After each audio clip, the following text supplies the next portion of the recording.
英国议会4月22日晚间投票通过无约束力决议，继美国、加拿大和荷兰之后，成为又一个宣告承认中国在东突厥3对维吾尔人实行种族灭绝的西方议会。尽管无约束力意味着英国政府无需采取任何实际行动，但是多数分析认为，这一议会决议将进一步负面影响英中关系，对唐宁街10号的现行对华政策无疑施加了更大的政治压力。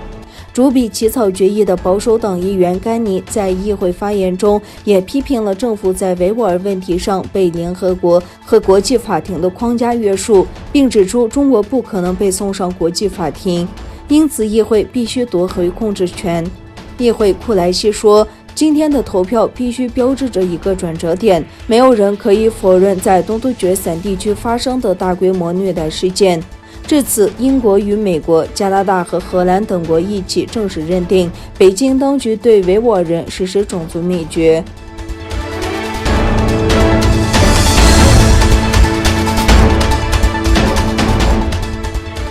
美国国际宗教自由委员会年度报告建议美国政府采取外交方式抵制2022年北京冬奥会。拜登政府认定中国当局对维吾尔族穆斯林采取种族灭绝行动，此后抵制北京冬奥的声浪不断。今年初，华府表示当局无意禁止美国运动员到北京参赛，但美国议员、社运人士建议，在允许美国运动员参赛的同时，美国政府可采取外交抵制的措施。国际宗教自由委员会在最新的报告中建议，有鉴于中方系统、持续和严重的违规行为，华府应该继续以经济与签证方式制裁相关的中国政府机构与官员。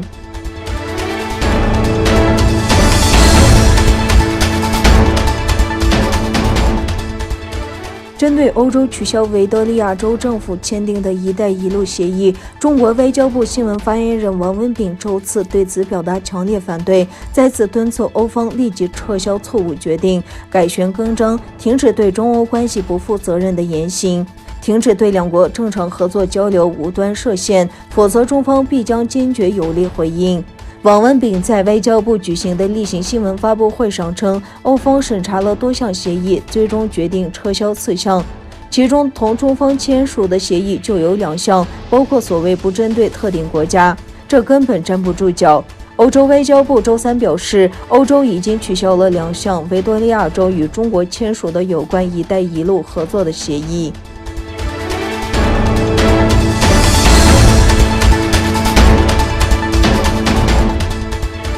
俄罗斯下令军队从接壤乌克兰边境撤回基地，美国国务院则称将持续相当密切留意当地情况。美国国务院发言人表示，留意到俄罗斯的宣布，正密切留意当地情况。美国国务院发言人普莱斯4月22日在记者会上称，我们听到了这个消息，我们认为我们寻求的是行动。据我们所知，它仍是一个宣布，这就是我们将继续十分密切关注的原因。俄罗斯国防部长绍伊古下令军方下月1日前将军队调返所属的国内永久基地，指已完成对乌克兰接壤南部和西部部队的突击检查。